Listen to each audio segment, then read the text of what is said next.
Thank you all for coming. Our speaker tonight is Susan T. Kurland. She's a mixed media artist working in ceramics, encaustic, printmaking, fiber arts, and sculpture. For the latter, she enjoys incorporating found objects, such as furniture parts, with handmade textiles, referencing current events, memories, and feelings. Susan grew up in Albuquerque, New Mexico, encouraged in the arts and creativity while influenced by the likes of Georgia O'Keeffe and Native American artists Maria Martinez and R.C. Gorman. She received an AA degree in fashion design from Bassist College, now the Art Institute of Portland, as well as a BA in art education from California State University, Northridge. And in 2010, she got her MA in studio art, emphasis in ceramics, also from CSUN. But it was only as an adult did she consider becoming an artist as a possible education. Now it is both her desire and her need. After living in Los Angeles for 29 years, raising a family, working, and making art, she moved back to Albuquerque, where she continues to make art, as well as working as an elementary school classroom aide and art instructor with kindergarten through middle school students. Their enthusiasm, she says, excites me anew regarding my own art making. And with that, I give you Susan T. Kurland. Hello, everyone. It's good to see you all. And I'm going to go ahead and start sharing my screen with you. Like Nancy said, I grew up making things, usually sewing, and I come from sewers in my grandmother and my mom. And so we were encouraged to make things, and if we were watching TV, we should be productive making something. So that's what we did. When I went back to school, I was going to go into elementary education, and when I was doing my undergrad work, part of doing that is taking art classes, and I really got enthusiastic about the art I was being taught and making, and I decided to change my major. So I did keep my BA as art education, but then when I did my MA, I went into the art department. And part of sculpture, or the sculpture class, was looking up different artists and putting our own spin on some of the things that were going on. So one of the things I made, you're looking at right now, is the red gloves, and they're made with thread, and I made them on the sewing machine. There are pieces of fabric in them, and then I put them together, and if I had smaller hands, I could have worn them. So the next slide is from my grad show. It's Wind or Twine, and I created the bodice piece of it from ceramics, and then attached it to a found object, which was a lampshade, a lamp post, or a lamp, standing lamp. And then I took it apart and then put the ceramic piece on it, and I wound thread on it. And I hand dyed the thread and wound several thousand yards of cotton thread around it. And I'm not sure if this is the one, but I was first winding it on one of the wheels, the clay wheels, and as I was doing it, it flew off and hit the concrete, and I thought it was broken forever, but it only chipped a little piece of it off, so that was pretty good. Kind of an interesting thing that happened. And these pieces, to me, are talking about women's work, being stationary, kind of being bound to that specific role. And even though this is the 2000s, I did grow up in the 60s and 70s. And there was a lot of kind of stigma still for women having other jobs or ambitions than being in the home, staying in the home. And the next two are also from my grad show. The one on the left is Cut by Fate, and the one on the right is Spun Out. And those are also found objects for the base, and then wound with the ceramic bodices are wound with thread, and not, I mean, a lot of thread, but not as much as the previous one. And I was inspired by Koji Takai's sculptural chairs that he made, and he also took photographs of them. So sometimes he would have an actual piece, and other times he would have a photograph of a piece that he had adjusted. He had taken a chair and manipulated it. And these chairs are pretty much intact as far as they are, you can tell they're chairs. The one on the left is Sitting Still, and the one on the right is Mom and I. And that little chair is actually a rocking chair that I had when I was a kid. So I took the rockers off of it and scraped it down a little bit. And my mom had painted it originally and then repainted it the turquoise color. So I scraped it down a little bit, and it just is, to me, talking about women's roles, but also mother and children, and how you're often with a small child sitting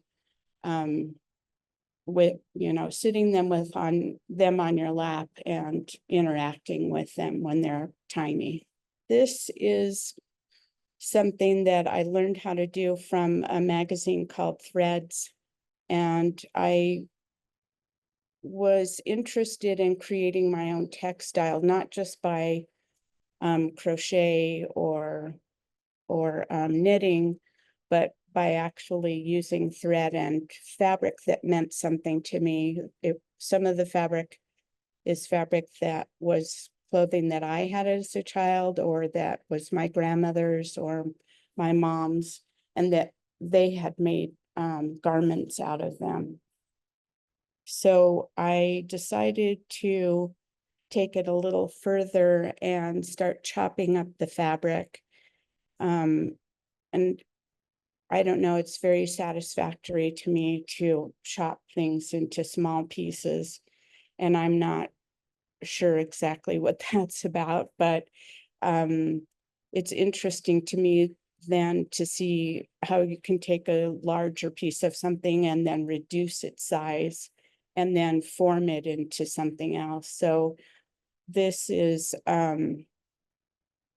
this part, the red part is on a hoop, and then I just sewed the smaller pieces of fabric onto it, and then the blue pieces are separate, and I added them to those pieces, to that primary piece. And when I did that, I decided to really take the chairs apart. And these are both chair seats. And the one on the left is Knit One, and the one on the right is Stay Put. I was also experimenting with encaustic and beeswax, melted beeswax. And when I sew, I use wax to wax the thread so that it's not, when I'm hand sewing, the thread doesn't get tangled in the material into the fabrics or tangled in on itself. So I started using that with my sculptural pieces. So they have the woven section in the center, and then the knitted piece, and then they both have wax on them around the edges of the seat, which becomes the frame. And the one on the right has the fabric that I created in the hoop and then on this side as well. These are 2 chair backs. One is a child's chair. The one on the left is a child's chair. It is cast off. And the one on the right is US 10. Both of those the one on the left, I wound thread around and then attached the fabric that I created. And the one on the right, I decided to sew on paper, and then I pulled all the paper out when I was done with that, and then laid it over the chair. And then the yarn is yarn that was my mom's. And the US 10 is the size of the needle, the knitting needles used. This is a kitten. It's 4.5 feet by 14.5 feet. And I made this for a show, a group show. I knitted with knitting needles of different sizes. So in some places it's very tight, like at the I think that's the very beginning of it, that I started with a very small knitting needle and with few stitches, and then kept adding on and went from larger to smaller to create more texture in the piece. I'm really interested in texture and how it casts shadow when it's on the wall or on the floor. You can see the different shadows and shapes that the texture makes. And that's an interesting thing to me as well. This is one of the encaustic pieces that has the sewn pieces on it with the cut up fabric. And I used encaustic, which is melted wax with pigment in it. And I also use my prints. Sometimes I rip up prints or color paper and basically collaging or making an assemblage piece with the different elements. The next piece is, I think I called it square box, and it's also a chair bottom or chair seat, rather, that was a chair that my mom got for me that had broken, and I took it apart. And what was interesting about it, in the centerpiece of it, I was living in Portland, Oregon at the time, and men who were on ships would cut out the center of chairs and then weave designs through them so that it was the full chair back or chair seat rather. And this had a woven design on it, and it had gotten ripped, and I decided to take it apart. So the metal pieces are petals from a loom, and then the circles are thread and fabrics that I got from my grandmother or my mom, and I sewed them together and then created the spheres. And these are the encaustic and the printmaking. And then I decided to use not only fabric or thread, but I used spools. I used needles. I used different things regarding sewing and sewing supplies and things that meant something to me. I somehow, after my mom died, I ended up with a lot of my grandmother's and her sewing supplies. A lot of them were broken. So it was kind of nice to be able to use them. This, excuse me, this is a piece that I made with negatives that I've also it's also come to me through my grandparents, old negatives, and I did the quilted piece. There's a figure in the center of it, and I remember as a young teenager just having insomnia and looking out the window and thinking about, is this it? Basically. And the kind of the swirling pattern of the stitches are, I think, my own thought processes of being there and being young and just not knowing what's going to happen next, I guess. This is an installation piece that Narit Avasar and I worked on together. It was called All the King's Men, and we took screens. She took the screens and painted them, and then I took fabric, and I think, well, I pulled threads out of it and kind of made it fringy, and we took eggshells and money or fake money and put them in the eggshells. And it was about well, this was in 2019, about things being precarious, and us not knowing what's happening, and the kind of fragility of life and government and all of that, which seems to be a repeat. But anyway, I also wanted to see if I could make the heddles, the wire pieces for the loom, make them into different shapes and take different fabric and just try something different. And this one, I think, was called, oh, wire pieces. Okay. This is a ceramic piece made out of porcelain. I was invited to be in Perceive Me show with Christine Schumacher, and in 2019, and it's about 10-ish inches tall. And while I was making this piece, the clay was drying very quickly, and arms and legs and heads kept falling off, and I just decided to go ahead and go with it. And it's called We Are All Venus, just talking about women's bodies and how we perceive ourselves and how others perceive us. And then COVID happened, and I decided to move back to New Mexico, where I have family.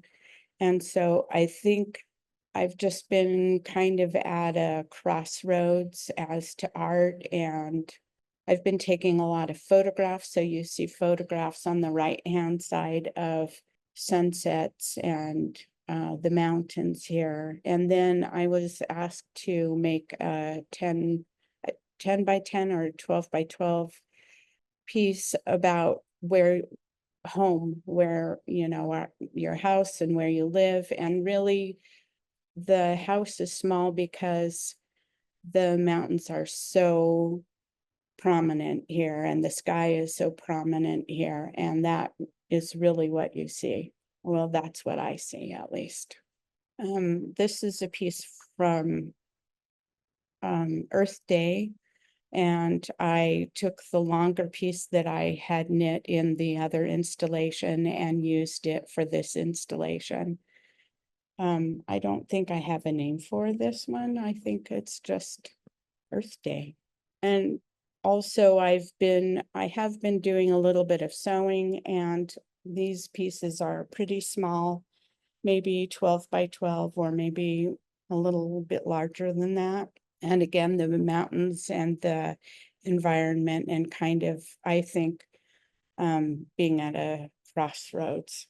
And then I've also done a few portraits, self-portraits, and kind of thinking about not being seen and not wanting to be seen, and that kind of dichotomy of feelings.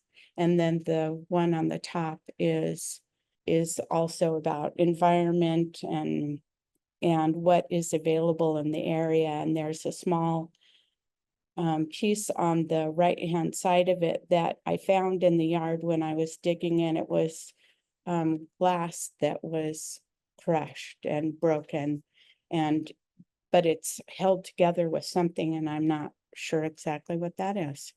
And I've also been doing drawing. So this is a drawing that I have a Buddha, and it sits in a window, and sometimes during the day I get a reflection of it on the wall, and sometimes it's layered, and I think that kind of speaks to my excuse me, my artwork and my process of layering things and texture and line. And I think that just kind of it spoke to me, and I just felt like I needed to draw it.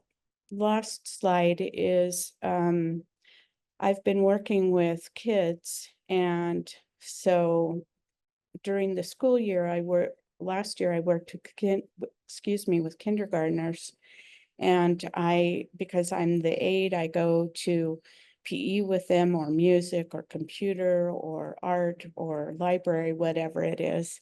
And so the piece on the right-hand side is a diorama that I painted, and the little dinosaur is a 3D dinosaur that the computer teacher gave me to paint. And then during the summer, I was an aide for the STEAM program, and that's science, technology, engineering, math, art and math. And we went to see the petroglyphs, and the photograph on the left is a rock with petroglyph on it, and I think also some graffiti. And part of going there was we were talking about watershed and what happens to the water here. And there's the mesa and the mountains, and in between the two is Albuquerque, and the Rio Grande runs through it. And it's talking about the water flowing down from both of those and coming into that center area. And so the photograph on the right, the kids had to, I helped in textiles, and the kids had to do coding. So this one is, this student made a cloud, and then did a coding for the cloud. And then we were able to transfer it from the computer to a sewing machine. And then the sewing machine creates the patch that says cloud on it. So she did one for her hat, and two for a hat and one for a t-shirt. And it was just interesting being with the kids and seeing how excited they were about creating something on the computer and then having it manifest into a three-dimensional physical thing that they could wear and show to their parents. So that was pretty exciting.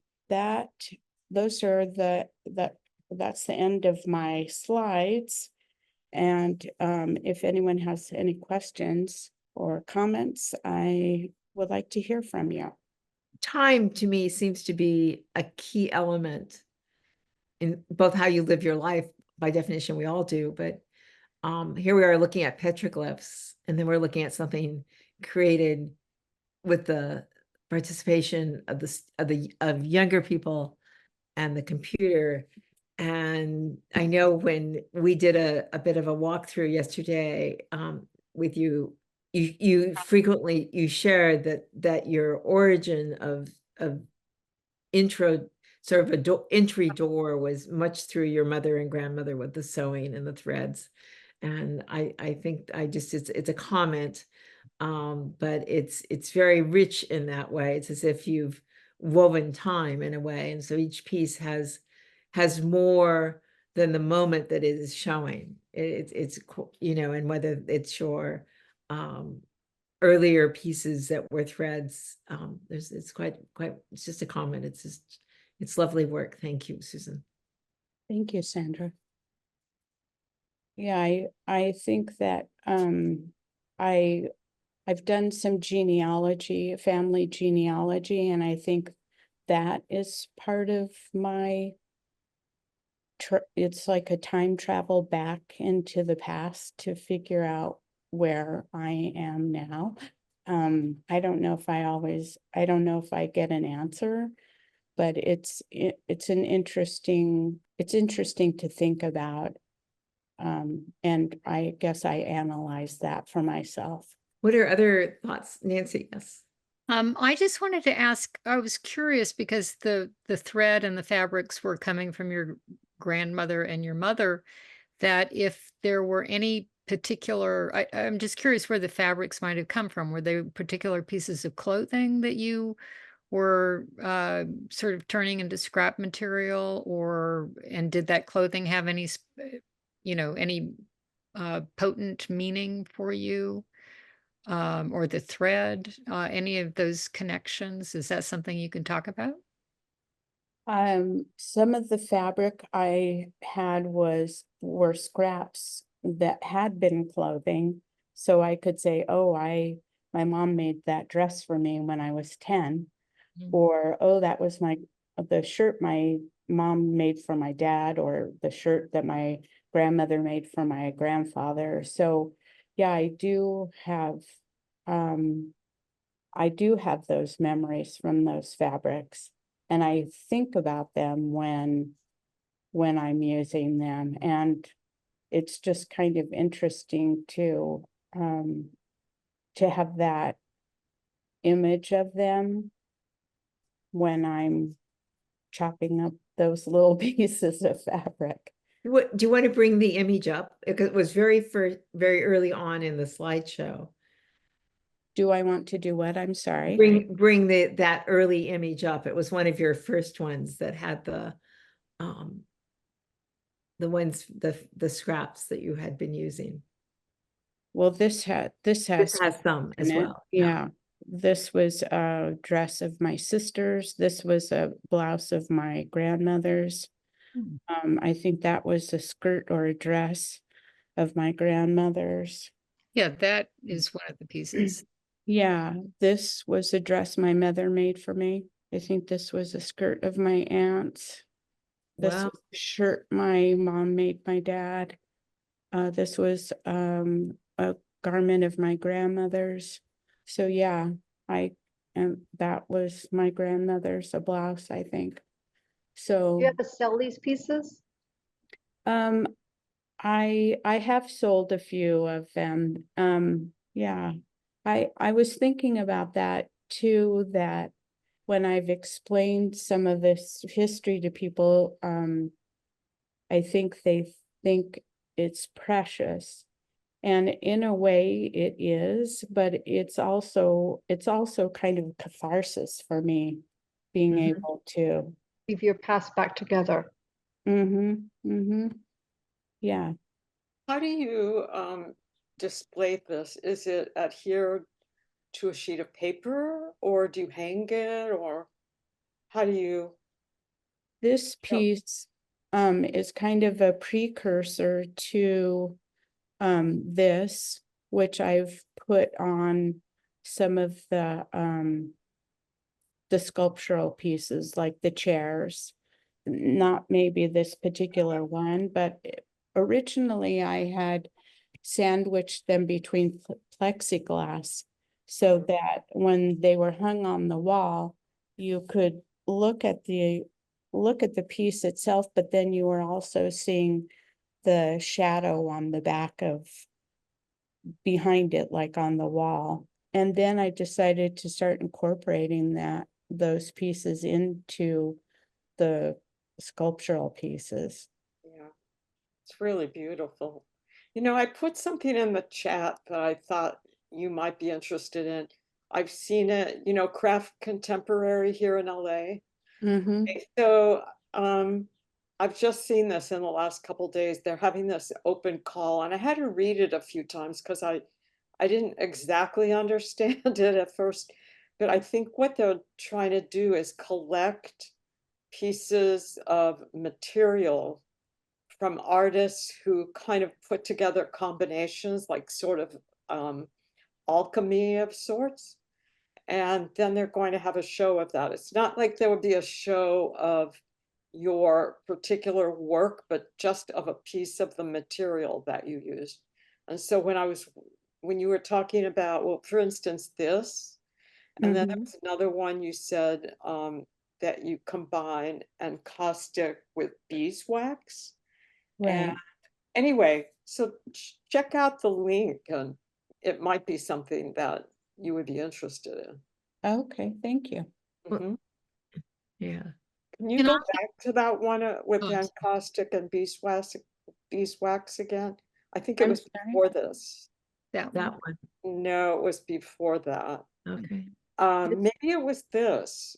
Yeah, the one on the left has beeswax on it. The piece on the right with that circle, what is that made of? That's the thread and fabric. Okay, I see. And so is the one next to it. Uh-huh. The cut up thread, cut up fabric rather.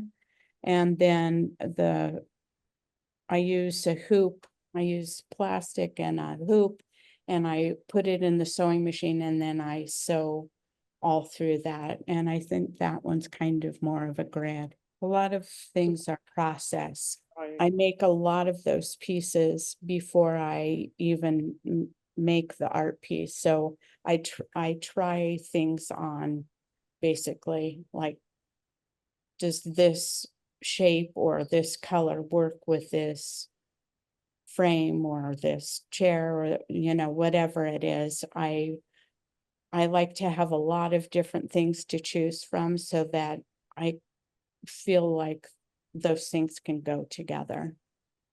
Right, that makes sense. And it's an interesting way to approach it. Yeah, I think, if you're doing collage, for example, you need to have a lot of different pieces when you're making collage to make the whole piece. So you might have photographs of people, you might have different colors, like you have things sort of sorted out, and then you start mixing and matching them to see what works, what makes this feel like the direction I want it to go into. Right. Well, it's interesting because also then in whether that process or you can create your sense of multiples and the variables. I mean, it strikes me, it's almost as if someone's really being, maybe without writing it down, but it's a way you would, someone might approach a more scientific experiment, but it really is giving yourself a wide, it's like creating kind of a vocabulary. There was an artist I knew who had created an alphabet out of sort of these bones of birds she had collected. And so she realized she needed more than the alphabet. That she, if you want to have a word, she needed more versions. And so there's this aspect that's just so wonderful about that. The one that you were showing that has the red in it with the wire, and it seems you mentioned the word precious and the word precarity, or be precarious. And so that sense of the stability and the fineness of when you see the wire, the liveliness of the connection is quite wonderful.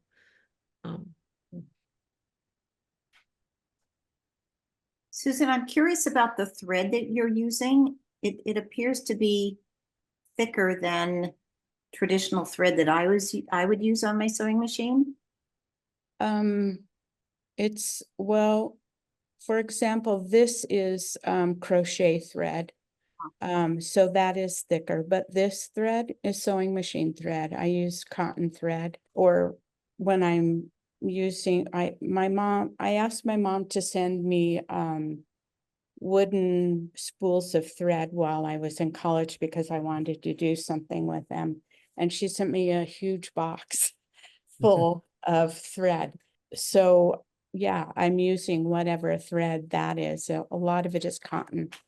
Some of it might be silk, or sometimes if I don't have a color that I'm thinking of or want, then I go to the Joann's and look for thread there. So yeah, it's regular sewing machine thread. Could you also talk about the piece where you has like thousands of yards of thread on it, the first piece? And how did this one, were you spinning it? How did you create this? Well, first I built the figure out of clay, and then I had to wait for it to dry and then fire it. And then when I built it, I put a hole in it. And I put it on the wheel, when you're making pots, the potter's wheel, I put it on that. And I tried to go slow with it. I spun it, I just had it spinning around and around and around, and I would just I started out, I think I probably tied it around the waist because there's a little bit of a waist indent there. And then I just started, I turned the wheel on and it was just winding and winding, and I would just sit there and wind and wind and wind thread.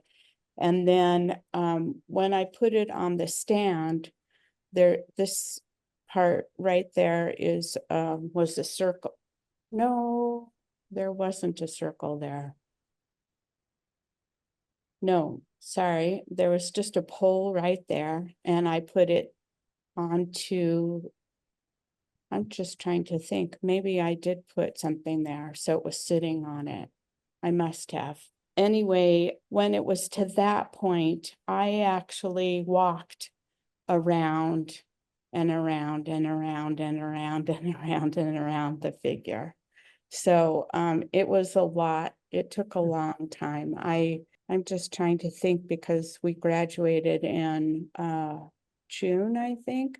I worked on those 3 figures. I had started in the fall semester with the figures so that they would be ready, and I made 3 extra in case I broke one of them. They were pretty sturdy though. And then I worked on those for months and months and months.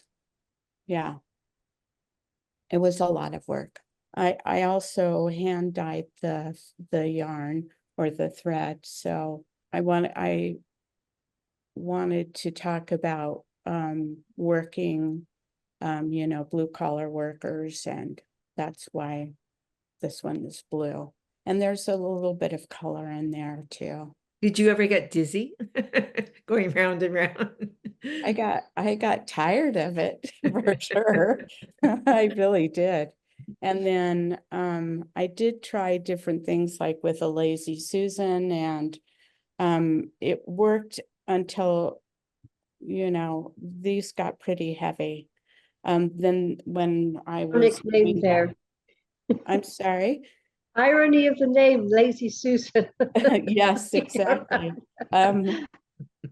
They would start to tip over, and then that's when I was like, oh no, I can't do that. I have to physically walk around and wind this figure up. So that's what I did.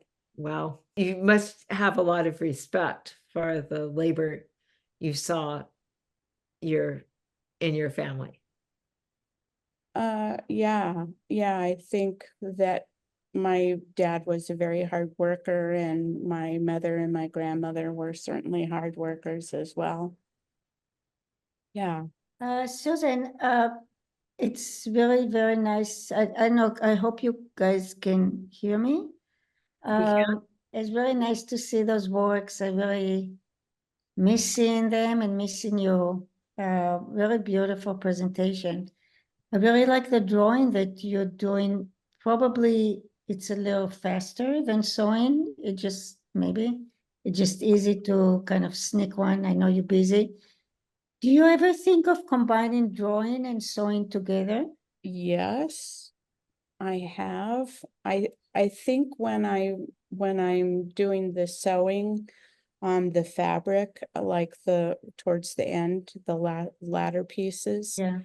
with the figures, to me that is well, I actually do draw on the fabric and then do the stitching on it. So I feel like that is, but yeah, I guess I would have to feel like I had something down because I don't want to ruin a drawing that I love by putting it in the sewing machine and making it perforated. So I don't know, maybe that's yeah. part of something, part of another piece of work though. Yeah, I really like the work you've been doing in New Mexico, the more narrative. They're very beautiful, Thank you. very gorgeous. Thank you. I appreciate that. It's quite interesting to, given the vast scale of New Mexico, that you're working, that your scale is highly reduced, and yet that makes it feel more immediate and precious, versus if it were at a scale that you know, 18 by 24, 20 by 30, something that we're kind of used to occupying more wall space. But this really gets down to sort of, it's almost just a little bit beyond the size of the head, just sort of taking it out to the edge or something. So it's like you're face to face with it. It feels quite wonderful, both of the one that was fabric and then the drawings. I think that was really wonderful. Susan, I never had seen this part of your work. It's beautiful. Where are they now? Do you live with these or? Okay, when I moved, I got rid of a lot of things and I got rid of these pieces. I don't have them anymore. I just have the photographs of them. Oh, no. Yeah, yeah. And I guess I could recreate them. They would be different though, for sure. They would be Right. different. Well, I think the process seems so potent here, that you hand dyed the thread, that you physically wrapped around it. I mean, there's just so much, almost like a performance of some sort. Although that's kind of interesting because maybe that could be a performance where you had the form and then you demonstrate, you sat in the gallery and you wrapped around it many times. It could be either mesmerizing and healing or incredibly frustrating. I don't know which, but I just, oh, that's so sad that they're gone. Oh, they're wonderful. Susan, Yeah. that shocked me. So can you define what do you mean by you got rid of them? I hope they exist somewhere. They don't. Oh. Part of what happened was they had moths. The moths had gotten to them. So that was part of it, is that they, were kind of bug infested. And then this one, the frame of it started to break at the bottom and I threw them away. So they just, pictures of them exist. And I really didn't, I tried not to think about it just because I felt like I need to move, I need to reduce what I have, and that's kind of, I just did things without thinking about them. Yeah. But please, these are the pictures become more precious then. These are gorgeous pieces, and the rest of your work are also very nice and very.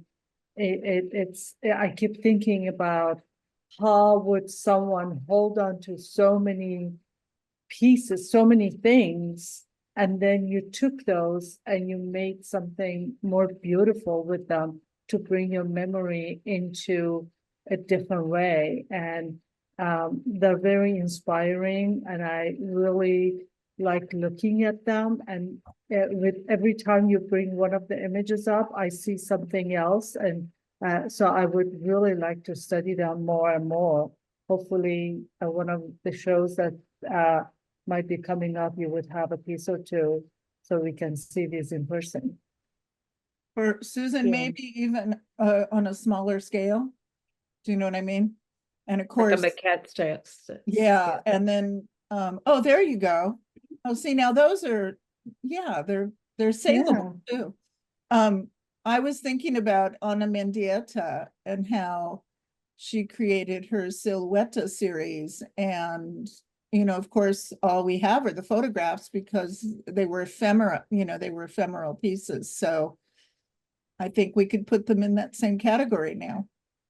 Well, and I think when you're working with the body, I mean, at root, we are ephemeral. And so our art, I think there's a connection that Susan's work has, I think, to soul, or whatever word you would use, that touches you, and what she has touched in this. And it changes, and it's present, and then it's presence, and I mean, in a sense, as soon as you told us that, my sense of all the other things you said, the sense of precious and precarious, and just, oh my gosh, how fragile, because at first they look not fragile, but there's just something, it makes it more rare that we had this opportunity to spend time with them. It's a really interesting experience versus an object that gets put back in storage. I'm not suggesting we all go throwing things away, but it's Definitely but don't. Make them more it is an precious. interesting experience just in this hour with you on this. Susan, I hope I didn't open a bag of worms or touch on something too sensitive when I asked you that, because I sort of was visualizing them in your space. You know what I mean? Like, are you living with them? And it kept calling to me. So I hope 6 women. Well, what's funny is that I had one of them, and my kids are very artistic as well, and they painted one of them. So I do have one of them still. Oh, I have the yay. one that I built the figure, and then they painted it. So I'm looking at it right now. So it's kind of interesting that one did survive. Yeah. And perfect story that, like all of sort of our current dialogue, I mean, involvement of other generations matters. Right. And it's poignant that that is the one that I kept, the one that they painted, instead of the ones that I worked on. Any other comments or questions or acknowledgements, appreciations for Susan?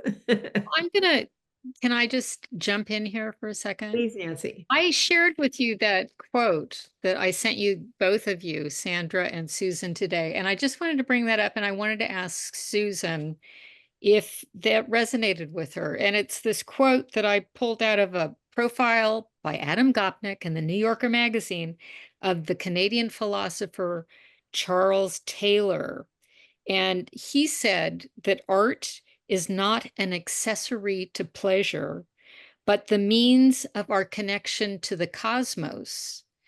And I think about that when you're talking about your work and how it's process oriented, you put emphasis on the process.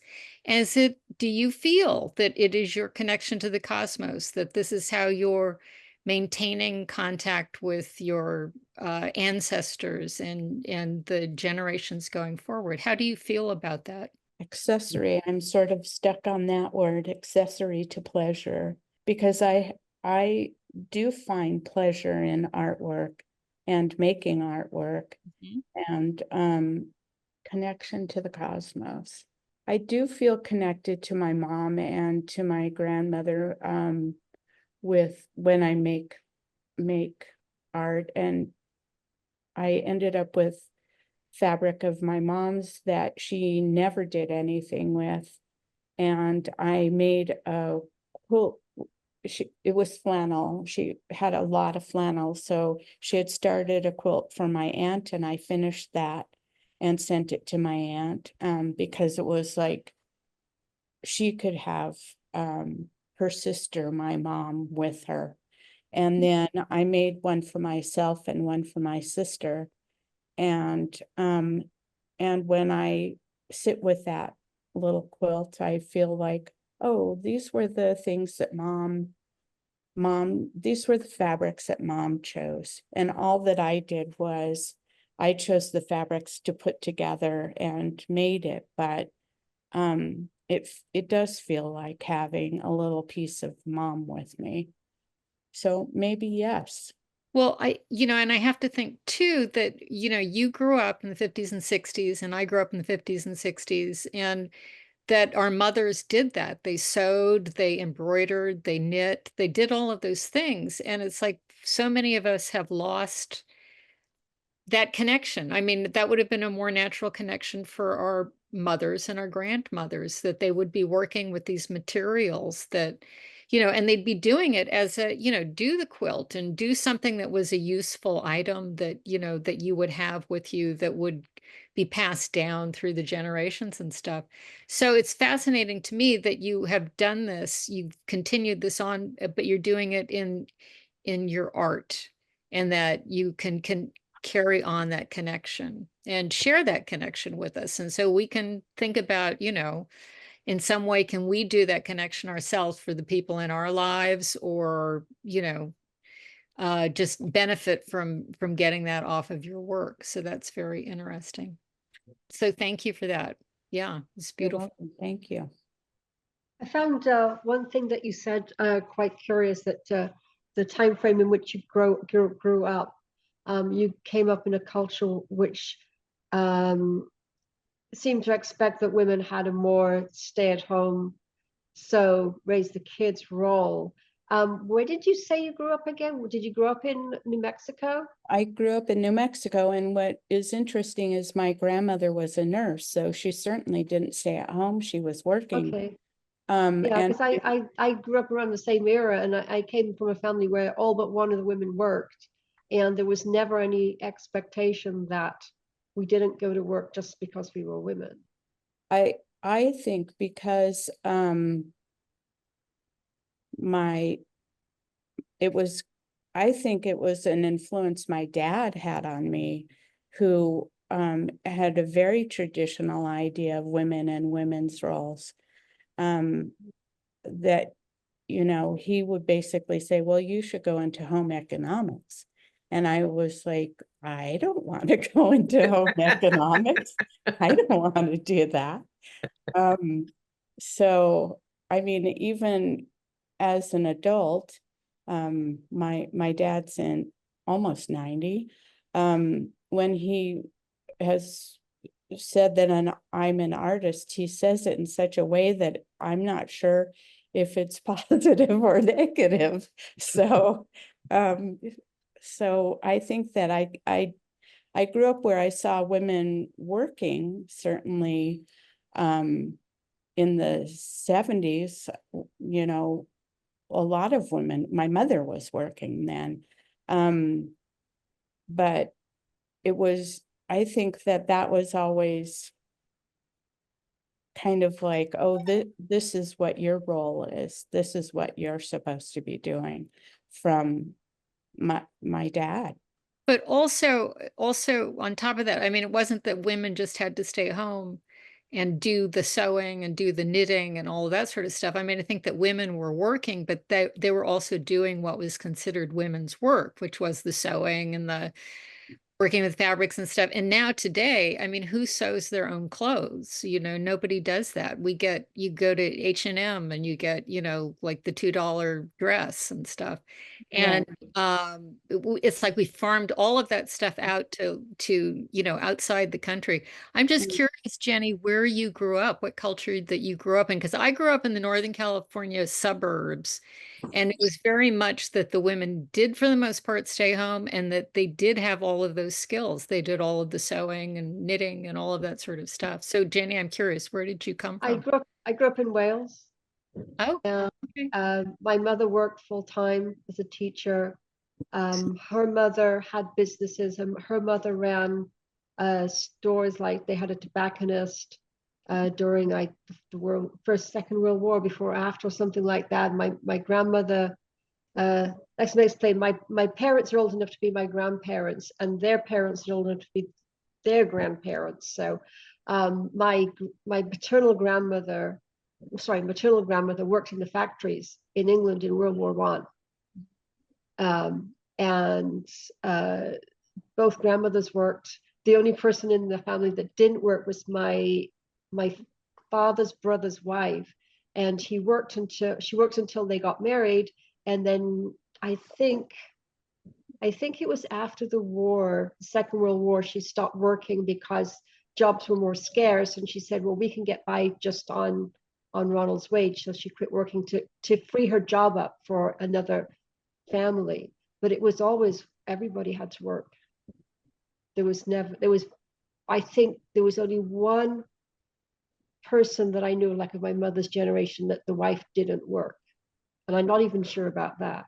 Yeah, and I just wonder that if some of it didn't have to do in the community I was in, the area I was in, that if it didn't have something to do with the feminine mystique and the post-World War II thing, where women were supposed to going back to being that traditional kind of fantasy, because I wish that there had been more women working outside the home in my community. I think it would have been a much livelier community. Yeah. So, I think that it could have been an American thing to some extent, in post-World War II, 1950s American thing. Yeah, I don't know. Yeah. Well, it's in part a class thing. I do think that in some ways, if you had a mother, I mean, often they were like they were teachers or nurses, and that sort of sits, solid middle class, and that was accepted. But, I think a lot of men who saw themselves having business opportunities in their job, being sort of newbies to middle class, that they didn't want their wife to work. Yeah. And there were times where, and it seemed to me that in a lot of, women's groups I participated in, where you kind of take a look at these things that, to some degree, that growing up with a mother who worked and whatever, and more often than not, that might mean that you were in a single family household, or it was working class or whatever, but they actually were at advantage. I mean, as daughters, because you saw, someone combining these different roles. And I know my own mother, the only time I saw her working was when I was in junior high, and she had a job at the Shakespeare Festival. They built a new theater, and she helped organize the campaign and kept the books for 3 years. I mean, it's just so distinct to me that she was lively and happy and more healthy than she had ever been.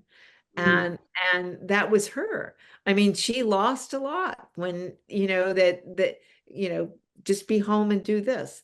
And, some people find a way to, through their volunteering and however they do it, they still have a very full life. But I know for her that had she been able to work as she had prior to, the end of World War II, she would have been a happier camper. And I think a better mother. I think, there was a sadness in her. There was something not felt, and it was a sadness. So yeah, it's interesting the things that, how much our mothers are woven into our stories. I have to say, in our community, there were a lot of very unhappy women, and it included my mother. And they were the women that were at home with the children, with the television, and the single automobile that the husband took to work, And that was it was a phenomenon of the suburbs, the post-World War II suburbs. So, but it's great that women finally crawled out from under that to the extent that they did, Right. It's kind of amazing they survived. So. And however they did it, I think we all got enough from our mothers that we're here doing what we're doing today. Yes. I think there's a part that the stories of their lives we can reduce it to too much and not realize what we were given. And that there was enough of enough of their own, of their spine that we were exposed to, from whether it was before they had kids and did have, you know, however it was, at least that's how, as I age, and it comes forward for me. And I watched my mother, you know, sort of die young of cancer and some alcoholism. I mean, it wasn't a pretty, it was something that I was always sad about, that sort of reduced. And I finally thought, no, I have to just allow a different image, a different presence to come into my life and my thoughts about her. And it's really started to happen, and it's pretty wonderful. You know, it just, it was like I was holding her tight and small and limited. And I thought, you know, let go. Yeah. Anyway, it's very mystical. But Susan, thank you so much. Just, this has been a very rich night.